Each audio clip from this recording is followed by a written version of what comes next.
ሻሎም ሻሎም የጌታ ጸጋና ሰላም ይብዛላችሁ ባላችሁበት ስፍራ።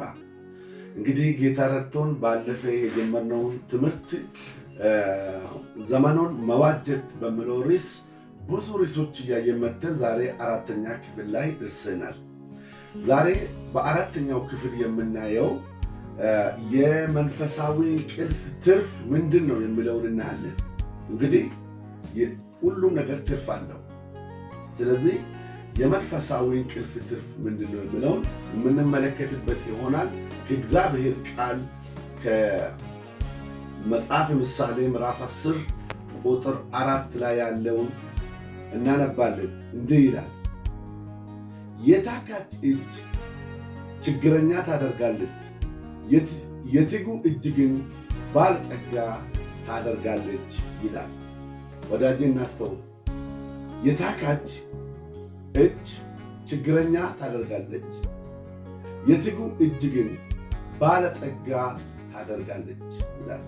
እግዚአብሔር በቃሉ ወደ ሕይወታችን እንዲመጣ አጭር ጸሎት ነን።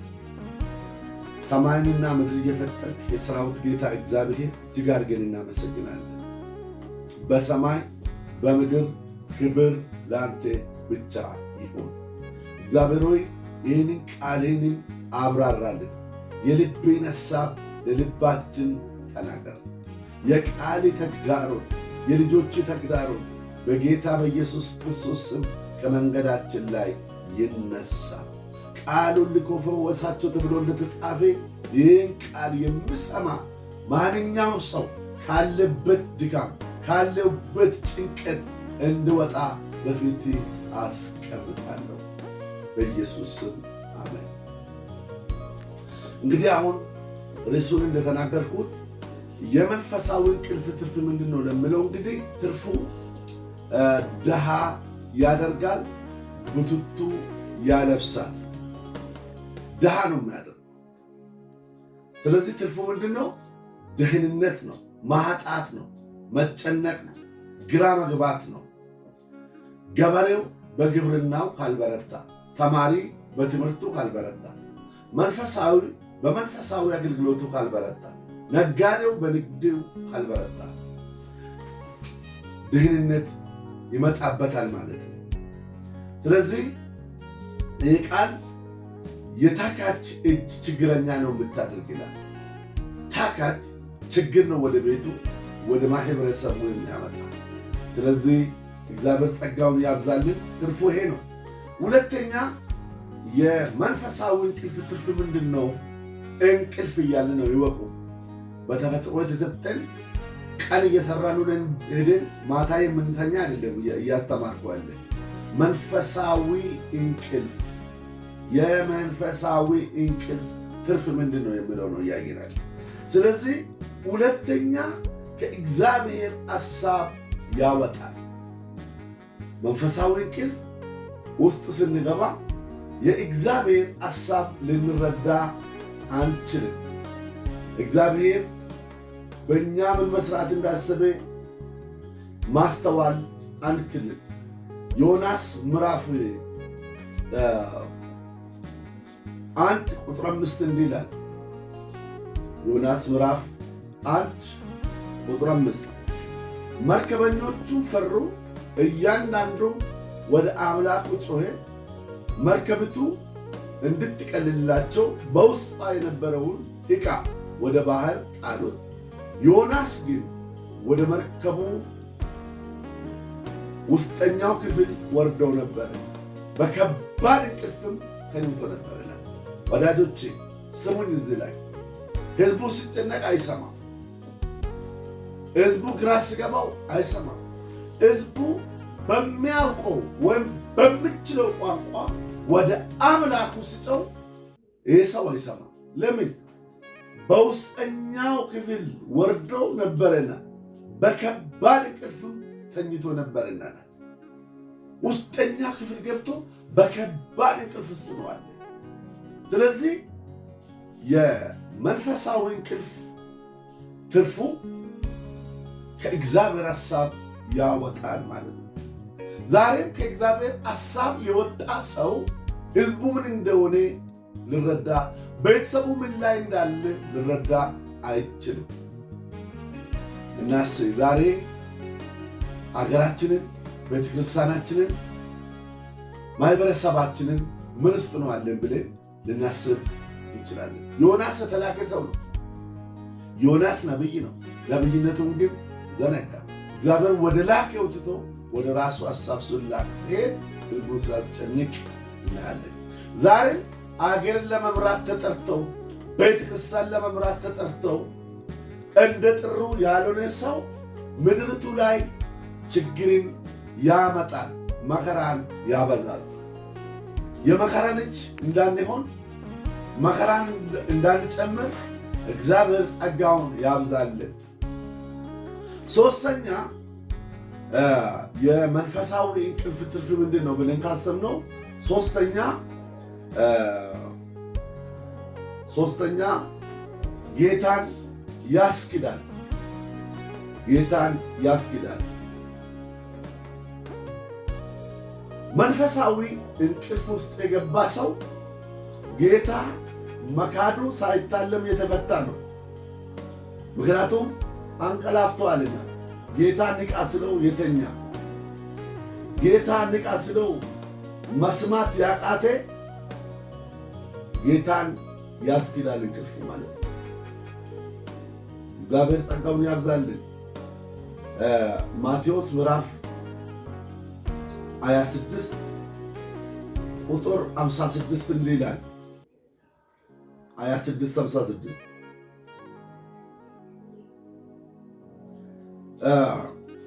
ነገር ግን ይህ ሁሉ የሆነው የነቢያት መጽሐፍ ይፈጸሙ ዘንድ ነው አለ። በዛን ጊዜ ደቀ መዛሙርቱ ሁሉ ትቶት ሸሹ ይላል። ኢየሱስ ክርስቶስ ከኔ ጋር ንቁ፣ ከኔ ጋር ንቁ ለአንድ ሰዓት እንኳ ብሎ ሲመክራቸው ነበረ፣ ግን አልሰሙም። ውጤቱ ግን ይሄ ሲሆን እናያለን። ሲክዱ እናያለን። ከጌታ ሲሸሹ እናያለን። ከድቅድቅ ጨለማ የጠራቸውን ቤታቸውን ኢየሱስ ክርስቶስ ትተው ሲበተኑ እናያለን። እንዲህ ይላል ማቴዎስ ምዕራፍ 26 ቁጥር 69 እንዲህ ይላል። ጴጥሮስም ከቤት ውጭ በአጥሩ ግቢ ተቀምጦ ነበረ። አንዲት ገረድም ወደ እርሱ ቀርባ አንተ ደግሞ ከገሊላ ከኢየሱስ ጋር ነበርክ አለችው። ጴጥሮስም እርሱ ግን የምትይውንን አላውቀውም ብሎ ሁሉ ፊት ከዳ። ይሁት ጴጥሮስ ሐዋርያ ሆኖ የኢየሱስ ክርስቶስ ሐዋርያ የሆነ ፊት ለፊት ኢየሱስን ያየ ለ3 ዓመት ተኩል ከሱ የተማረ ዛሬ ግን ኢየሱስን ትቶ ሲሄድ እናያለን። ዳግመኛው ስመለስ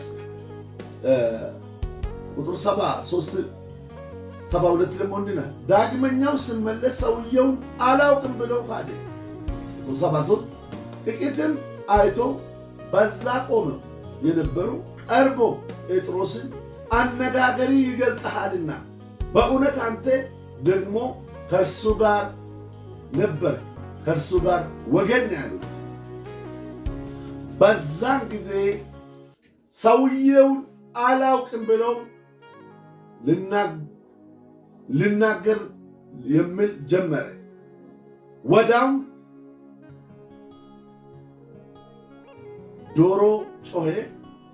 ጴጥሮስም ዶሮ ሳይጮህ 3 ጊዜ ትገለኛለህ ያለው ኢየሱስ ያለው ትዝ አለው። ወደ ውጭ ወጥተው መራራ ለቅሶ አለቀሰ። ወዳጆቼ ይሄ ውጤቱ ከየት መጣ ብንል ኢየሱስ ክርስቶስ ለአንድ ሰዓት እንኳን ከኔ ጋር ንቁ ስል ደጋግሞ ንቁ ስል እነሱ ከኢየሱስ ጋር መንቃት አልቻሉም። ከባድ እንቅልፍ ውስጥ ነበሩ ይላል መጽሐፍ። ስለዚህ ዛሬ ጌታ ንቃ ስለን ቀላል በመሰለ ቃል ወደኛ ሲመጣ ቀሎ ወደኛ የመጣውን ቃል አቀልለን ካየን ከባድ ነው ማለት ነው። ዛሬም ኢየሱስ ክርስቶስ በቃሉ ንቁ ይለናል። ንቁ ይለናል። በጸሎት ንቁ፣ ቃልን በማንበብ ንቁ፣ በአገልግሎት ንቁ፣ ነቅታችሁ አንቁት እያለ ነው። እንድናነቃ ነቅተን እንድናነቃ የጌታ ቃል ይነግረናል። ስለዚህ መንፈሳዊ እንቅልፍ ትርፉ ምንድን ነው? ጌታን ያስክዳል። ዛሬም በመንፈሳዊ እንቅልፍ ያለ ሰው ጌታን እየካዱ ይገኛሉ። ስለዚህ የእነሱ ዕጣ ፈንታ ወደ እኛ እንዳይመጣ እየነቃን እንድናነቃ እግዚአብሔር ጸጋውን ያብዛልን። አራተኛ የመንፈሳዊ እንቅልፍ ትርፍ ምንድን ነው ለምለው፣ አራተኛ ስጦታን ይገላል። ስጦታን ይገላል። አንደኛ ነገሥት ምዕራፍ 3 ቁጥር 16 ላይ ሁለቱ ሴቶች በአንድ ቤት ውስጥ የሚኖሩ አንደኛው ከወለደች በሦስተኛው ቀን ደግሞ አንዷ ስትወልድ ከትንሽ ጊዜ ቆይታ በኋላ ልጇ ላይ በከባድ እንቅልፍ ውስጥ ሳላት ልጇ ላይ ተኝታ እንደገደለች ይናገራል። ወዳጆቼ ልጇ ድምፅ ሳያሰማ አልሞትም። ድምፅ እያሰማ ነው የሞት ብዬ እገምታለሁ። ነገር ግን የልጇን ድምፅ አልሰማችም። ልጇ ላይ ትገለባበጣለች። የልጇን ድምፅ መስማት አልቻለችም። ልጇ ድምፅ እያሰማ መጨረሻ ላይ ሞተ።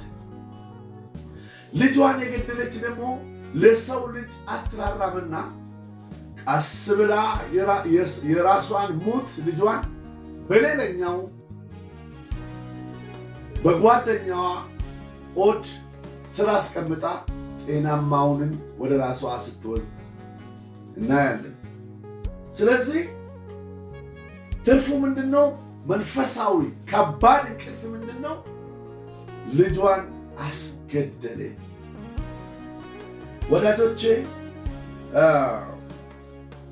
መዝሙረ ዳዊት 127 ቁጥር 3 ላይ እነሆ ልጆች የእግዚአብሔር ስጦታዎች ናቸው። እነሆ ልጆች የእግዚአብሔር ስጦታዎች ናቸው። ስለዚህ እቺ ልጅ ምን ገደለች ማለት ነው? የእግዚአብሔር ስጦታዎች፣ የእግዚአብሔር አደራውን ገደለች። እንደውም አንደኛ ቆሮንቶስ ምዕራፍ 12 ቁጥር 8 እስከ 12 ላይ የተለያየ ጸጋ ስጦታ መንፈስ ቅዱስ ለቤተ ክርስቲያን እንደሚያድል ይናገራል። ጸጋዎች እንደውም ኤፌሶን 4:11 ላይ ማግኘት እንችላለን። ስጦታዎች መንፈስ ቅዱስ ያድላል፣ በፈለገው መንገድ እንደፈለገው ለአማኝ ያከፋፍላል። ስለዚህ እሱም ስጦታ ነው። ዛሬ እግዚአብሔር እንድናገለግልበት በውስጣችን ያስቀመጠ ከራሱ ጸጋ የሰጠን ምን ያህል እያገለገልንበት ነው? ራሳችን እንጠይቅ። የእግዚአብሔር ስጦታ እንዳንገል በዚህ ቃል ሕይወታችን መመርመር ያስፈልጋል። ሌላኛው አምስተኛ ስጦታን ያስነጥቃል። አምስተኛ መንፈሳዊ እንቅልፍ ትርፉ ስጦታን ያስነጥቃል። ያቺ ልጇን የገደለችው ጤናማውን ልጇን ከሆዷ አቅፋ ከተኛች እሷን ከባድ እንቅልፍ ውስጥ ገብታለችና ነጥቃ ለራሷ ስታደርግ እናያለን። ያስነጥቃል፣ ስጦታን ያስነጥቃል። ይሄ አንደኛ ነገሥት ምዕራፍ 3 ቁጥር 20 ላይ ማግኘት እንችላለን። ወዳጆቼ በተለይ እዚህ ቦታ አንደኛ ነገሥት ምዕራፍ 3 ቁጥር 16 ጀምረን ስናነብ ከሁለቱ ሴቶች የምንማረው ምንድን ነው ብለን ስናስብ እነዚህ ሁለቱ ሴቶች አንደኛዋ ቤተሰብን ትወክላለች፣ ሁለተኛዋ ሴት ደግሞ ቤተ ክርስቲያንን ትወክላለች። ዛሬ ቤተሰብ ለልጆቹ እንዴት ነን? ልጆቻችን እንዴት ነን? ቤተ ክርስቲያን ለልጆቿ እንዴት ናት? ዛሬ ትውልድ ድምፅ እያሰማ ስሞት፣ ዛሬ ትውልድ ስነጠቅ ነጣቂ በበዛበት ዓለም ውስጥ ሐሰተኛ ትምህርት የበዛበት ዓለም ውስጥ እውነት መሳይ ግን እውነት ያልሆነ ትምህርት የበዛበት ዓለም ውስጥ እንዴት አድርገን ልጆቻችን ቤተ ክርስቲያናችንን ልጆች እየያዝን እንደሆነ ራሳችን ልንገመግም ያስፈልጋል። ስለዚህ ልንነቃ ያስፈልጋል ማለት ነው። ይሄ ትርፍ ይሄ ጉዳት ሳይደርስብን አምላካችንን ይዘን ልንነቃ ልናስነቃ ያስፈልጋል። ክብር ለእግዚአብሔር ይሁን። ስድስተኛና የመጨረሻ እንደዛሬው ሰውን ወደ መከራ ያስገባል። መንፈሳዊ እንቅልፍ ሰውን ወዴት ያስገባል? ወደ መከራ ነው የሚያስገባው። ዮናስ ምዕራፍ 1 ቁጥር 4 ላይ እንግዲህ ዕጣ ስጣልበት እኔ አይሁን ነኝ፣ እኔ ወደ ተላኩበት ትቼ መንገዱን ስቼ እየተንቀሳቀስ ነው ብሎ ስናገር እንግዲህ እዚህ ሰው ደም ከእጃችን አትፈልግ ብሎ ወደ ውሃ ሲወረወሩት አሳ ሆድ ውስጥ ገባ። ጠባብ ጭንቀት ውስጥ ገባ። ስለዚህ በጭንቅና በመከራ በሞትና በሕይወት መካከል ሆኖ ንስሐ ሲገባ እናያለን። ስለዚህ ወደ ጭንቅ ነው የሚያስገባ። እሺ ካልነው ሳንጨነቅ የጌታን ሥራ እንሰራለን። ሳንጨነቅ ለምድሪቱ ውበት እንሆናለን። ግን እምቢ ካልንም በመከራ ቢሆን ማገልገላችን ስለማይቀር የጌታን ድምፅ ልንተገብረው ያስፈልጋል ማለት ነው። ስለዚህ መንፈሳዊ እንቅልፍ ትርፍ ስድስተኛን እና የመጨረሻው ሰው ወደ መከራ ያስገባል። ሮሜ 13:11 ማንበብ እንችላለን። ማቴዎስ 14:22-34 ማንበብ እንችላለን። ወዳጆቼ በዚህ ቃል እንድንነቃ በጌታ ፍቅር አሳስባችኋለሁ። ይህ ቃል ባላችሁበት ስፍራ የሚደርሳችሁ ሰዎች ለወንድሞቻችሁ ሼር አድርጉ። ይሄ የእግዚአብሔር ድምፅ ነው። ይሄ የእግዚአብሔር ቃል ነው። የእግዚአብሔር ቃል ደግሞ የማንቃት የማብቃት ኃይል አለው። ስለዚህ በዚህ ቃል መሰረት ሕይወታችንን ፈትሸን ከወደቅንበት ስፍራ እንድንነሳ እንድንነቃ እግዚአብሔር ጸጋውን ያብዛልን። አሜን።